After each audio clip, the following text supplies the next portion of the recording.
Hello दोस्तों, welcome to only IAS. Discuss करते हैं इस वीक के कुछ इंपॉर्टेंट इकोनॉमी के रिगार्डिंग जो करंट अफेयर्स थे। सबसे पहला टॉपिक जो हम डिस्कस करेंगे that is regarding the moonlighting policy. Actually ये थोड़ा दो तीन रीजंस की वजह से न्यूज़ में थी। एक तो स्विगी की नई मून लाइटिंग पॉलिसी आई है। हम पॉलिसी में नहीं जाएंगे, पर हमें ये मीनिंग पता होना चाहिए कि आखिर ये मून लाइटिंग होता क्या है। कई बार इस तरह की टर्म्स ना डायरेक्टली एग्जाम में पूछ ली जाती हैं, स्पेशली प्रीलिम्स के अंदर। और वहाँ पर मान लो अगर आपसे ऐसे ही पूछ लिया कि मून लाइटिंग ये न्यूज़ में थी, किससे रिलेटेड है, तो शायद आप फिर गेस कर रहे हो कि साइंस टेक से शायद उसका कोई मुद्दा हो सकता है, कोई मून से रिगार्डिंग इसकी चीज़ हो सकती है, so on and so fourth. But नहीं, ये इकोनॉमी का कॉन्सेप्ट है, इसको समझने की कोशिश करते हैं। देखो, मान लो जैसे आपकी कोई जॉब है, मान लो जैसे आपकी जॉब पता क्या है, मंडे टू फ्राइडे आप लोग काम करते हो। एग्जांपल बता रहा हूँ कि किसी आईटी कंपनी हो मान लो, और डेली आपकी 9 to 5 जॉब है, मंडे टू फ्राइडे। ठीक है। अब आपको शायद कई बार लग सकता है कि यार अच्छा हाँ ठीक है, ये चलो इतने दिनों की जॉब है, इसके अलावा मैं सैटरडे संडे को फ्री हूँ, या फिर इवन आप देखो ना 5 बजे के बाद शाम को मैं फ्री हूँ। तो आप क्या सोच सकते हो कि यार ऐसा कर सकता हूँ मैं ना कोई और छोटी मोटी जॉब का मीनिंग एज इन कि कुछ ऐसी जॉब मैं ढूंढ लेता हूँ जहाँ पे बहुत ज़्यादा घंटे काम ना करना पड़े। तो आप क्या करते हो, मान लो आप डेली क्या करने लग जाते हो कि डेली ऑफिस गए, या फिर जैसे भी 9 to 5 आपने इस पर्टिकुलर कंपनी के साथ काम किया। उसके बाद आप जब घर आए, आपने क्या किया कि दिन डेली 2-3 घंटे काम किया किसी और कंपनी के साथ। समझ रहे हो? जैसे मान लो यहाँ इन्फोसिस के साथ आप मान लो काम कर रहे हो, यहाँ किसी XYZ कंपनी के साथ आपने शाम को आके 2-3 घंटे एक पर्टिकुलर प्रोजेक्ट पे काम कर लिया। या फिर सैटरडे संडे को जब आप छुट्टी थी इन्फोसिस से आपकी, तब आपने वहाँ पे उस पर्टिकुलर नए कुछ और कंपनी के प्रोजेक्ट पे काम कर लिया, जो इस इन्फोसिस को छोड़ के किसी और कंपनी के साथ। तो कहीं ना कहीं यहाँ पे हो क्या रहा है, यहाँ पर आपकी एक जॉब है इन्फोसिस के साथ, मान लो आपकी जॉब है, डेली की जॉब करते हो, उसके अलावा आप किसी और कंपनी के साथ भी काम कर रहे हो, जो कि आफ्टर दीज वर्किंग आवर्स है। ये जो 5 दिन के वर्किंग आवर्स हैं, इसके बाद इसके अलावा अगर आप कहीं और जगह एम्प्लॉयड हो, तो उसको बोल देते हैं मून लाइटिंग। अब इसका नाम मून लाइटिंग ही क्यों रखा? क्योंकि देखो ये जो काम है ये एक तरह का साइड जॉब हो गया ना। मेन जॉब कौन सी है आपकी? मेन जॉब तो ये इन्फोसिस के साथ है, ये तो साइड जॉब हो गई। अब साइड जॉब आप करोगे कब? रात के टाइम ही करोगे जनरली, यानी कि उस टाइम क्या होगा, मून लाइटिंग। ठीक है ना? या फिर वीकेंड पे करोगे। तो मून लाइटिंग ना कहीं वर्ड उसी वजह से आया है कि ये रात को जनरली लोग इस पे काम करते हैं, जो इनकी साइड जॉब होती है। अब ये पॉपुलैरिटी एक्चुअल में तब आई थी जब यूएस में लोगों को पता क्या लगता था कि यार हाँ चलो इससे तो कमा ही रहे हैं, थोड़ी हमें क्या हो, एडिशनल इनकम अगर और हो जाए तो अच्छी बात है। तो एडिशनल इनकम के लिए ही लोगों ने क्या करते थे, यूएस में ऐसे पॉपुलर हुआ कि ये साइड जॉब लोग ढूंढने लग गए कि डेली के 2-3 घंटे काम कर लिया, वीकेंड्स पे काम कर लिया, तो एक तरह की एक्स्ट्रा इनकम आ सकती है। तो उसी चीज़ को क्या बोल देते हैं, मून लाइटिंग। एक तरह का एक्ट है जिसमें क्या है, आप एक एक्स्ट्रा जॉब कर रहे हो जो कि बियॉन्ड वर्किंग आवर्स है। ठीक है ना? एंड कहीं ना कहीं आपके जो एम्प्लॉयर है, इस केस में कौन था, इन्फोसिस, इन्फोसिस वालों को पता नहीं है कि आप किसी और जगह भी काम कर रहे हो, तो बिना नॉलेज ऑफ एम्प्लॉयर के इस चीज़ को देखा जाता है। ठीक है ना? तो ये चीज़ हो जाती है मून लाइटिंग। अब हुआ क्या था, स्विगी ने नई मून लाइटिंग पॉलिसी निकाली है कि हाँ जी ठीक है, जो स्विगी के एम्प्लॉयज़ हैं वो कुछ तरह की एक तरह के एडिशनल प्रोजेक्ट्स को टेकअप कर सकते हैं। तो उनके कुछ अपने अपने उन्होंने रूल्स बताए हैं, तो हमें उन रूल्स में जाने की कोई ज़रूरत नहीं है, हम स्विगी के लिए काम नहीं करते। पर क्वेश्चन काफ़ी सारे रेज हो रहे हैं, कुछ आर्टिकल्स भी कहीं ना कहीं न्यूज़पेपर्स में आए हैं कि क्या भैया ये मून लाइटिंग करना ठीक है, या फिर ये लीगल है या नहीं है, क्या ऐसा एम्प्लॉयज़ को करना चाहिए नहीं करना चाहिए, इंडिया में किस तरह के लॉज हैं। देखो एक्चुअल में ना, देखो ऐसे कोई प्रॉपर हमारे यहाँ पे बहुत ज़्यादा लॉज का इसके कॉरस्पॉन्डिंग नहीं है। एक एक्चुअली फैक्ट्रीज एक्ट करके है, तो उसके अंदर होता है ये चीज़, बट कहीं ना कहीं टेक के लिए अलग से लॉ होना ऐसा नहीं है। ठीक है ना? कुछ लॉज है ज़रूर, मैं मना नहीं कर रहा कि लॉज नहीं है, पर कहीं ना कहीं एक्चुअल में इन अगर हम बात करें जो आजकल जो कंपनीज आ रही हैं उनके कॉरस्पॉन्डिंग अगर हमारे पास कोई प्रॉपर लॉज नहीं है। जो इंडियन फैक्ट्रीज एक्ट था ना, उसमें रिस्ट्रिक्ट किया हुआ है कि आप डबल एम्प्लॉयमेंट को नहीं ले सकते, पर जो आईटी कंपनीज जनरली है वो इस एक्ट के अंदर नहीं आती। तो इस वजह से होता क्या है कि लोग इस तरह की चीज़ों में इन्वॉल्व हो जाते हैं, ये मून लाइटिंग जैसी चीज़ों में। कहीं ना कहीं इस वजह से ये न्यूज़ में भी था। इसके अलावा भी देखो, ये है विप्रो के चेयरमैन ऋषभ प्रेम जी। ठीक है ना? तो ये इन पर्टिकुलर ऋषभ प्रेम जी ने क्या बोला कि जो मून लाइटिंग है ये क्या है, एक तरह की क्या है, चीटिंग। तो उन्होंने बोला कि ये जब आप अपने एम्प्लॉयर को बताए बिना रात को या वीकेंड्स पे जो भी काम कर रहे हो, वो एक तरह की चीटिंग है। ठीक है ना? तो इस वजह से इन्होंने बहुत ख़राब बोला कि ये चीज़, इस तरह की चीज़ें होनी ही नहीं चाहिए। हाउएवर इसका अगर एक साइड ये है, जैसे मतलब इन्होंने बोला कि चीटिंग है, इसके अपोजिट व्यूज़ भी तो डेफिनेटली हैं। ठीक है ना? उसी वजह से जो एक ये ठीक है ना, जो इन्फोसिस के फॉर्मर डायरेक्टर थे, ठीक है ना। इनका नाम है मोहनदास पाई। तो इन्होंने मोहनदास पाई जी ने इससे डिसएग्री किया। इन्होंने पता क्या बोला, इनका पॉइंट ऑफ व्यू ये था कि भैया ये जो इन्फोसिस वाले, ये जो भी पर्टिकुलर कंपनी है, वो मुझे मंडे टू फ्राइडे 9 to 5 तक काम करने के पैसे देते हैं, तो मैं मंडे टू फ्राइडे 9 to 5 उनके लिए काम करता हूँ।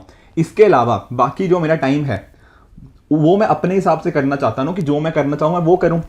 बाकी ऐसा थोड़ी है कि 24 घंटे सातों दिन मैं उनके लिए ही काम कर रहा हूँ, नहीं, मैं मंडे टू फ्राइडे 9 to 5 यहाँ पे काम कर रहा हूँ। बाकी के टाइम मेरी फ्रीडम होनी चाहिए, मेरी कंडीशंस होनी चाहिए, मैं कैसे काम करूँ, किसके लिए काम करूँ। तो इनका ये पॉइंट ऑफ व्यू था। अब कहीं ना कहीं देखो ये एक एथिकल इशू भी बन गया है कि क्या एक्चुअल में मून लाइटिंग होनी चाहिए, नहीं होनी चाहिए, क्या इंडिया में लॉज होने चाहिए, क्या जैसे इन्होंने बोला कि एक तरह की ये चीटिंग है, ये जो एम्प्लॉयज़ हैं अपने एम्प्लॉयर को धोखा दे रहे हैं एक तरह से, ये चीज़ गलत है, नहीं होनी चाहिए। ऑन द अदर हैंड एक दूसरा व्यू पॉइंट भी हमारे पास है, राइट। तो आपको ये एथिक्स में भी पूछा जा सकता है कि मून लाइटिंग जैसी चीज़ें कहाँ हद तक ठीक हैं, क्या इंडिया को लॉज की इसके रिगार्डिंग ज़रूरत है। तो डेफिनेटली आप भी इसके ऊपर फर्दर सोच सकते हो कि कंपनीज कैसे कर सकती हैं इस चीज़ को। देखो काफ़ी बार ऐसा देखा भी गया है, पहले भी इस तरह की चीज़ें होती रही हैं मून लाइटिंग के रिगार्डिंग, जहाँ पर एम्प्लॉयर्स ने देखा है कि जो एम्प्लॉयज़ हैं वो इस तरह की चीज़ों में इन्वॉल्व हो जाते हैं। तो तब क्या होता है, देखो जैसे आपको ना जब भी आप कोई कंपनी ज्वाइन करते हो आप एक कॉन्ट्रैक्ट पे साइन करते हो ना, जैसे जो आपका पूरा का पूरा कॉन्ट्रैक्ट होता है, तो उसके ऊपर उस कॉन्ट्रैक्ट के अंदर कई बार हम टर्म्स एंड कंडीशंस नहीं पढ़ते, तो काफ़ी सारी कंपनीज अपने टर्म्स एंड कंडीशन में इस तरह की चीज़ें रखती हैं कि हाँ आप किसी और कंपनी के साथ इन्वॉल्व नहीं होगे जब तक आप हमारे साथ हो। तो अगर आपके पर्टिकुलर कॉन्ट्रैक्ट में इस तरह की चीज़ें लिखी हुई हैं तो डेफिनेटली जो पर्टिकुलर कंपनी है, जो आपका एम्प्लॉयर है, वो आपके ऊपर केस कर सकते हैं, तो उनके ऊपर जुडिशियल रेमेडीज उनको अवेलेबल हैं, ठीक है ना। तो अगर कॉन्ट्रैक्ट में आपके लिख दिया गया है तब आप मून लाइटिंग नहीं कर सकते। पर अगर मैं इन जनरल बताऊं कि क्या मून लाइटिंग के कॉरस्पॉन्डिंग, स्पेशली आईटी कंपनीज के कॉरस्पॉन्डिंग वो जो इंडियन फैक्ट्रीज एक्ट था वो अंदर आती हैं उसके, द आंसर इज नो। तो करंटली ऐसा कह सकते हैं कोई लीगल मैकेनिज्म है नहीं, पर अगर आपके कॉन्ट्रैक्ट में ये चीज़ लिख दी हुई है तो आप मतलब आपके ऊपर केस वगैरह किया जा सकता है and so on and so fourth. फिर आपको जो भी मतलब डैमेजेस होंगे या जो भी फिर अकॉर्डिंगली जुडिशियल प्रोसीडिंग्स चलेंगी उस हिसाब से फिर आपको मतलब आपके अगेंस्ट केस चल सकता है, ठीक है ना। तो ये हो गया मून लाइटिंग के बारे में। आई होप आपको समझ आ गया होगा कि मून लाइटिंग क्या होता है। हमारी यूपीएससी पर्सपेक्टिव से इतना ही जान लेना काफ़ी था, हमें डिटेल में जानने की जरूरत नहीं है कि स्विगी की पॉलिसी क्या है, so on and so forth, ठीक है जी। But before we move forward एक इंपॉर्टेंट चीज़, देखो आप में से बहुत सारे लोग मेरे से पूछ रहे थे सर कि किस तरह से हम अपने जो मार्क्स हैं, चाहे वो प्रीलिम्स के अंदर हो या मेंस के अंदर हो, किस तरह से हम उन मार्क्स को अपने इंप्रूव कर सकते हैं, या फिर किस तरह से एक प्रॉपर शेड्यूल के हिसाब से हम उन चीज़ों को पढ़ सकते हैं। तो इसी वजह से हमारी टीम की तरफ से MIP प्रोग्राम लॉन्च किया गया है। अब MIP में क्या होता है कि आपको ना एक प्रॉपर शेड्यूल के हिसाब से चीज़ें प्रोवाइड करी जाती हैं। इसके अंदर आपको प्रीलिम्स के टेस्ट भी मिल जाएंगे। जैसे एग्जाम्पल से समझो, मान लो आप मंडे टू फ्राइडे कोई टॉपिक पढ़ रहे हो, फिर कॉरस्पॉन्डिंगली उसका आपको सैटरडे को मान लो आप उसका टेस्ट दे दो, ठीक है ना, और संडे को क्या करो, फिर उसके रिगार्डिंग आंसर राइटिंग कर लो मेंस के कॉरस्पॉन्डिंग। इससे होगा क्या, इससे आपके एक प्रॉपर शेड्यूल बनता जाएगा कि हाँ मैंने ये टॉपिक कर लिया, एंड साथ ही साथ जैसे ही मैंने टॉपिक को पढ़ा, ठीक है ना, तो उसके कॉरस्पॉन्डिंग मैंने प्रीलिम्स के टेस्ट भी दे दिए इसके अंदर, और मेंस का मैंने अपना आंसर राइटिंग भी कर ली। तो दोनों की दोनों चीज़ें, प्रीलिम्स के टेस्ट भी यहाँ पे आपको मिल जाएंगे, मेंस की आंसर राइटिंग भी, एंड उसके बेसिस पे आप अपनी गलतियां समझोगे एंड उनको फिर आप इंप्रूव कर पाओगे, ठीक है ना। तो 96 टेस्ट इसके अंदर इन्वॉल्व हैं, जहां पर इनकी डिटेल्ड वैल्यूएशन भी करी जाती है एंड साथ ही साथ आपको मेंटरशिप भी प्रोवाइड करी जा रही है। तो ये पर्टिकुलर कोर्स ऑफलाइन ऑनलाइन दोनों माध्यम में अवेलेबल हैं। आप dpp.onlyis.in पर जाके इस कोर्स को एनरोल कर सकते हो। उसी तरह से कुछ आप में से ऐसे लोग भी होंगे जो बिल्कुल बेसिक से या बिल्कुल ना एक प्रॉपर फुल फ्लेज्ड कोर्स चाहते होंगे, तो उनके लिए हमारा कोर्स है प्रारंभ।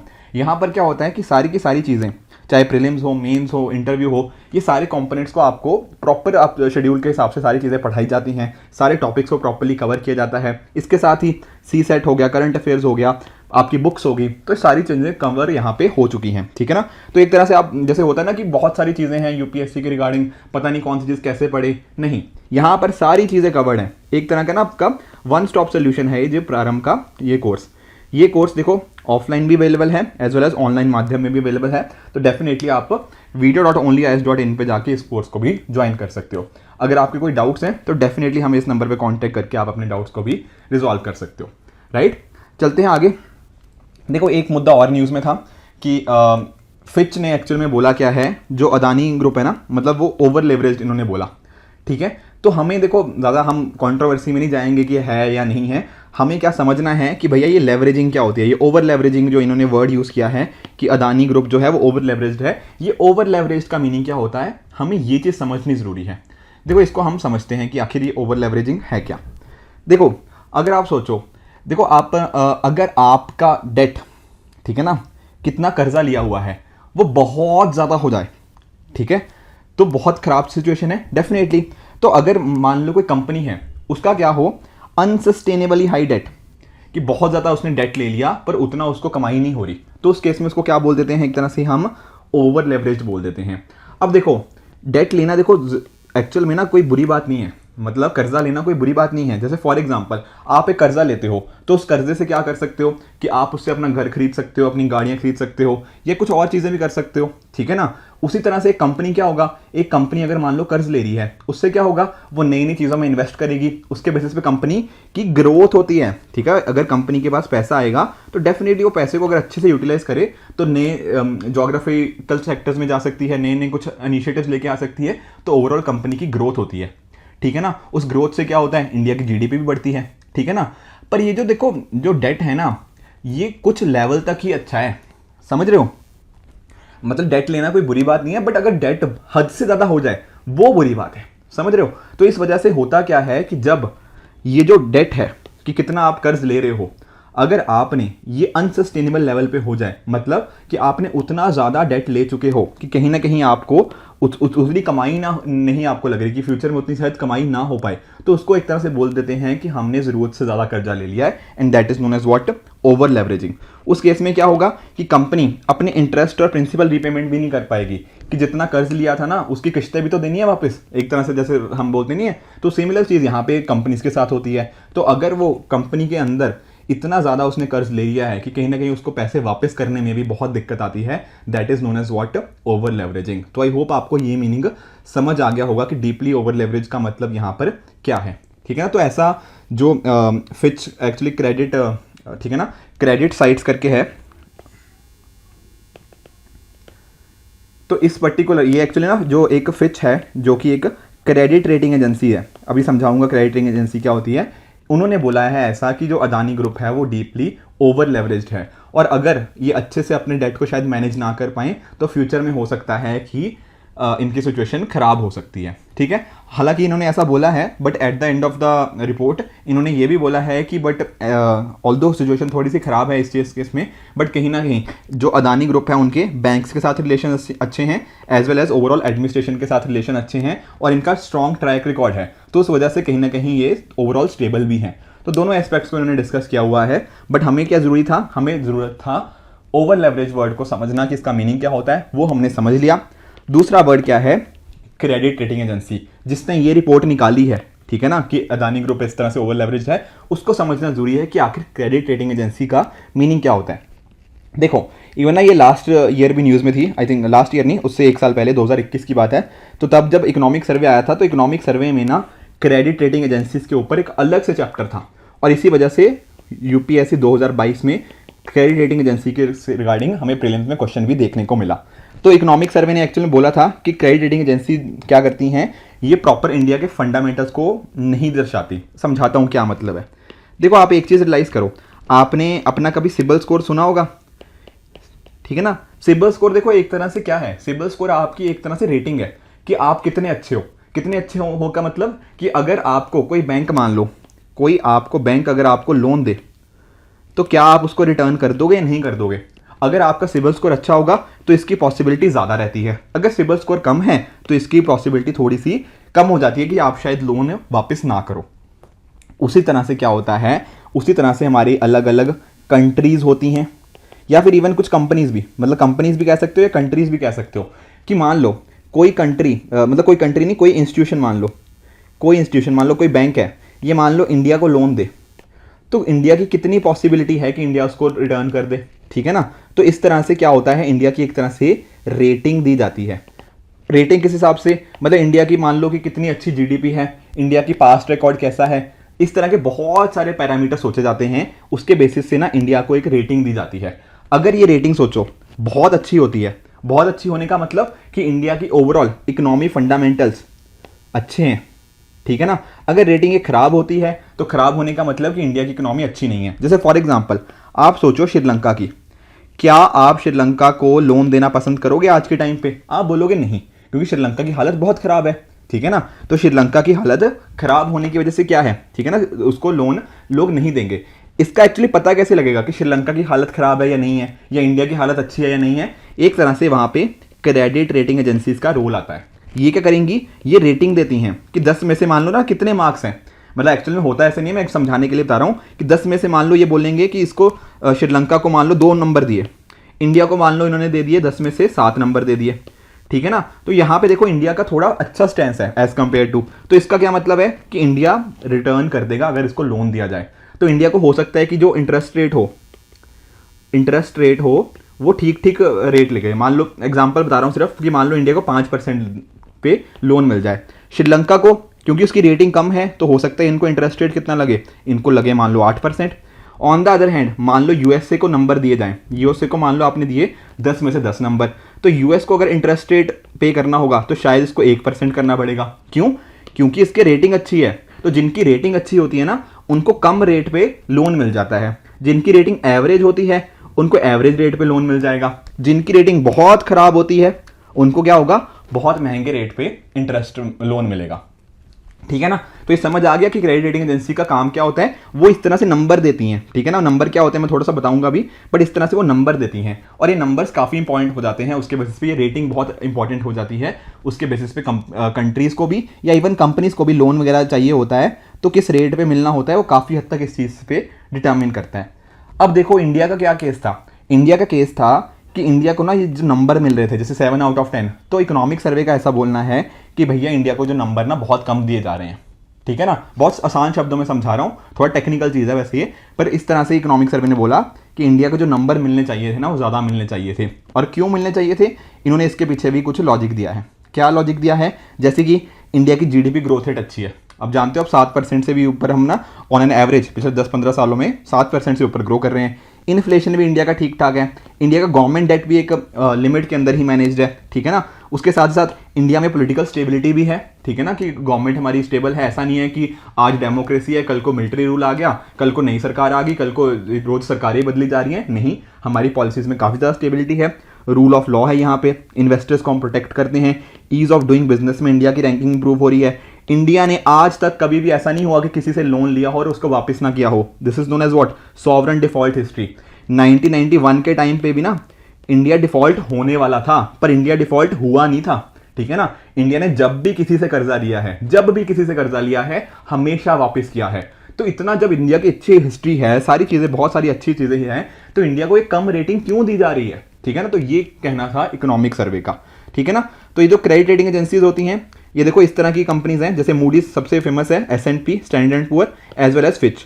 ये जो अभी हम डिस्कस कर रहे थे ना ये रिपोर्ट क्रेडिट साइट्स के द्वारा, वो एक्चुअल में फिच का ही एक पार्ट है, तो उन्होंने ही ये रिपोर्ट निकाली थी, ये जो अदानी ग्रुप के रिगार्डिंग, ठीक है ना। तो दुनिया की सबसे 3 most famous credit rating agencies हैं, ये कंपनीज का नाम है जो क्रेडिट रेटिंग एजेंसीज की तरह काम करती हैं, ठीक है ना। तो ये सारी चीज़ें थी। इंडिया में भी देखो उसी तरह से बहुत सारी कंपनीज हैं, जैसे क्रिसिल हो गया, इकरा हो गया, ठीक है, केयर हो गया, इस तरह की इंडिया रेटिंग्स हो गया। ये बहुत सारी कंपनीज हैं जो इंडिया में भी काम करती हैं एज क्रेडिट रेटिंग एजेंसीज। इनका काम यही होता है कि कंपनीज को या कंट्रीज को इस तरह से रेटिंग देना। अब ध्यान क्या रखना है, ध्यान ये रखना है कि इन क्रेडिट रेटिंग एजेंसीज को रेगुलेट कौन करता है, और रेगुलेट किसके द्वारा की जाती हैं, ये रेगुलेट कर जाती हैं securities and exchange board of India, SEBI के द्वारा, ठीक है ना। तो ये सारी चीज़ें क्रेडिट रेटिंग एजेंसी के रिगार्डिंग। ये फर्दर इकोनॉमिक सर्वे के रिगार्डिंग कुछ और इश्यूज जो इन्होंने हाईलाइट किए थे कि इससे क्या क्या दिक्कतें होती हैं इंडिया को, वो यहाँ पे हाईलाइट करा था। जैसे फॉर एग्जांपल ना, ये जो मैं आपको बता नहीं रहा था कि 10 में से कितने नंबर मिल रहे हैं, वो नंबर नहीं दिए जाते, एक्चुअल में इस तरह से ना रेटिंग दी जाती है कि BBB- है, Baa3 है। ये क्या होता है हमें डिटेल में नहीं जाएंगे क्योंकि ज़रूरत नहीं है हमें बीइंग यूपीएससी एस्पिरेंट्स, बट इस तरह से ये नंबर नहीं होते, उसकी जगह इस तरह से कुछ रेटिंग दी जाती है। जैसे यूएसए की रेटिंग यहाँ पे ऊपर कहीं लाई करती है, इंडिया की रेटिंग यहाँ पर आसपास बीच में लाई करती है, जो खराब कंट्रीज होती हैं उनकी बिल्कुल नीचे लाई करती हैं। ये देख भी सकते हो, जो डिफॉल्ट वगैरह हो गया है वो नीचे कंपनीज आपको यहाँ पे देखने को मिलेंगी, ठीक है ना। तो इंडिया के रिगार्डिंग इन्होंने ये बोला है कि जैसे इंडिया वर्ल्ड की 5th लार्जेस्ट इकोनॉमी थी उस टाइम पे, तो इंडिया को रेटिंग बहुत ज़्यादा कम दे रखी है, जो कि एक गलत चीज़ है, ठीक है ना। जैसे ये देखो, ये मूडीज़ ने एक्चुअली 2020 में हमारी रेटिंग को डाउनग्रेड किया था कि पहले Baa2 पे थे, अब Baa3 कर दिया था इन्होंने। तो इस वजह से कहीं ना कहीं इकोनॉमिक सर्वे में जो चैप्टर भी आया और उसके बेसिस पे 2022 में हमें यूपीएससी प्रीलिम्स में क्वेश्चन भी देखने को मिला। आई होप ये क्रेडिट रेटिंग एजेंसी का मुद्दा भी आपको समझ आ गया होगा, ठीक है, ये इंडिया में कुछ इंपॉर्टेंट क्रेडिट रेटिंग एजेंसीज हैं। ठीक है, तो कुछ क्वेश्चन देखो मैंने लास्ट टाइम आपको दिए थे, ज़्यादातर लोगों ने सही आंसर दिए हैं। ठीक है, एक दो को छोड़ के बाकी सभी ने ही, जनरली मैंने देखा तो आंसर्स आप सभी ने सही ही दिए थे। तो एक बार मैं बस बता देता हूँ। देखो इसका आंसर है ऑप्शन बी 2 and 3 ओनली। ये एक्चुअली अर्बन कोऑपरेटिव बैंक्स वाला मुद्दा मैंने आपके साथ डिस्कस भी कर लिया था। ये पहला स्टेटमेंट गलत है, स्टेट गवर्नमेंट्स के द्वारा नहीं है, ये चेंजेस आए थे बैंकिंग रेगुलेशन, ठीक है, बैंकिंग अमेंडमेंट जो 2020 में आया था उसके कॉरस्पॉन्डिंग। अगर आप सिर्फ स्टेटमेंट 1 को गलत कर देते हो तो आपका option A, option C and option D गलत हो जाता है। तो आंसर क्या बना, option number B 2 and 3 only. इसके अलावा एक 2018 का मैंने क्वेश्चन दिया था कैपिटल एडिक्वेसी रेशियो के द्वारा, तो इसका आंसर क्या है, ऑप्शन ए 1 ओनली। ये एक्चुअल में सेकंड स्टेटमेंट जो थी वो गलत थी। ये CAR जो होता है वो RBI डिसाइड करता है। ऑल्दो बेसल नॉर्म्स प्रिस्क्राइब करते हैं कि CAR 8% होना चाहिए, बट इंडिया में RBI जो है थोड़ा ज़्यादा स्ट्रिक्ट है, तो उसने 9% से ज़्यादा इसको, मतलब 9% इसको मेंटेन करने को बोला है कैपिटल एडिक्वेसी रेशियो को। ठीक है ना, आई होप ये दोनों क्वेश्चन समझ आ गए होंगे जो पिछले बार हमने डिस्कस किए थे।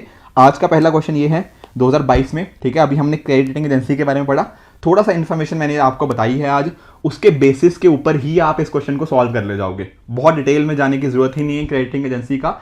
अगर बिल्कुल बेसिक इन्फॉर्मेशन भी आपने सुनी है, आप इस क्वेश्चन को टैकल कर लोगे और मुझे आप नीचे कमेंट सेक्शन में बताओगे कि इसका सही आंसर क्या है।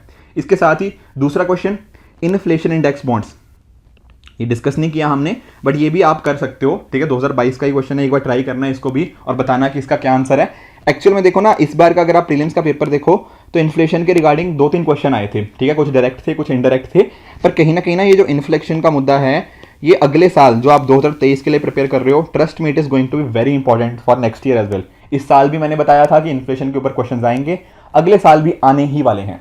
ठीक है, इवन अगर आप थोड़ा ना आप न्यूज़ को फॉलो करते हो तो अभी आई थिंक फ्राइडे की बात है, एक ना जैक्सन होल सिंपोजियम हुआ था। ठीक है ना, बहुत ज़्यादा जानने की ज़रूरत नहीं है। एक्चुअल में इसमें भी जो हमारे जो फेड के चेयरमैन हैं, ठीक है, जेरोम पावेल जी, तो उनके द्वारा ना काफ़ी बोला गया कि हमें इन्फ्लेशन आज भी वर्ल्ड में ओवरऑल काफ़ी ज़्यादा है एंड कहीं ना कहीं हमें प्राइस स्टेबिलिटी को मैनेज करने के लिए फ्यूचर के अंदर और कदम लेने की ज़रूरत है। यानी कि क्या मतलब इनका मतलब ये है कि आने वाले टाइम में भी और इंटरेस्ट रेट की जो हाइक्स हैं, जो रेट हाइक है उसको किया जाएगा। ठीक है, आप इंडिया में भी फर्दर देख सकते हो कि ना रेपो रेट हो सकता है कि शायद और बढ़े। ठीक है ना, और ठीक है ना, अगर आप लोग जो कहीं ना कहीं इन्वेस्ट करते हो उन्होंने भी देखा होगा इस चीज़ को कि आने वाले टाइम में देखो, मतलब कि ना US मार्केट्स ने काफ़ी नेगेटिवली रिएक्ट किया है इसके बात के ऊपर, क्योंकि इंटरेस्ट रेट को हाइक करना मार्केट्स के उतने फेवर में नहीं होता। तो इस चीज़ को भी काफ़ी ज़्यादा इन्फ्लेशन का मुद्दा इंपॉर्टेंट हो चुका है। इवन इंडियन मार्केट्स भी कल आने वाले मंडे के दिन आई थिंक ना काफ़ी ख़राब परफॉर्म करने वाली है, कंसिडरिंग कि इन्फ्लेशन के कंसर्न्स आज भी मेंटेन्ड है पूरे वर्ल्ड के अंदर ही। ठीक है ना, तो इन्फ्लेशन देखो ओवरऑल ना इसको करते रहा करो इन्फ्लेशन को, क्योंकि इन्फ्लेशन के ऊपर क्वेश्चन आने ही आने हैं। Trust me, it is one of the most important issues अभी वर्ल्ड इकोनॉमी जो सामने फेस कर रही है, और कोई कंट्री शायद ना इससे बची नहीं है। इंडिया में शायद हाल ठीक है, फिर भी उतने बुरे नहीं है, बट चाहे US की बात कर लो, आप जर्मनी की बात कर लो, आप इंग्लैंड की बात कर लो, हर जगह ही, यूरोप में तो देखो पता नहीं क्या चल होगा आने वाले टाइम के अंदर, बट बहुत सारी कंट्रीज़ में इन्फ्लेशन को बहुत ही नेगेटिवली इंपैक्ट किया है। ठीक है, तो मेक श्योर कि आप इस पर्टिकुलर क्वेश्चन का भी आंसर मुझे बताओगे कि इन्फ्लेशन इंडेक्स बॉन्ड्स का क्या आएगा, एंड सेकेंडली ये जो हमारा क्रेडिट रेटिंग एजेंसी के कॉरस्पॉन्डिंग था, ये तो आप definitely, I am very sure आप कर पाओगे इसको आंसर। ठीक है friends, so this it for this video. I hope आपको आज का वीडियो अच्छा लगा होगा, जो टॉपिक्स हमने डिस्कस किए अच्छे से समझ आए होंगे। ठीक है, इसको बहुत ज़्यादा डिटेल में जाने की जरूरत नहीं है, क्योंकि हमें ना देखो, एक होता है कि UPSC के लिए क्या रेलेवेंट है वर्सेस होता है कि आप न्यूज़ को ट्रैक कर रहे हो। तो जो ये सारी चीज़ें कि अदानी ग्रुप ने ये कर दिया वो कर दिया, या फिर कि स्विगी की पॉलिसी क्या है, वो हमें नहीं जाननी। हमें जानना था इकोनॉमी के कॉन्सेप्ट, वो हमने ओवर लेवरेजिंग समझ लिया, क्रेडिट रेटिंग एजेंसी समझ लिया, मून लाइटिंग का मीनिंग क्या होता है वो समझ लिया। UPSC के लिए वही रेलेवेंट था, तो वो चीज़ें हमने कवर अच्छे से कर ली। ठीक है, सो इसी तरह से आप भी अपने एंड पे हार्ड वर्क करते रहिए। Keep working hard. Goodbye and good luck.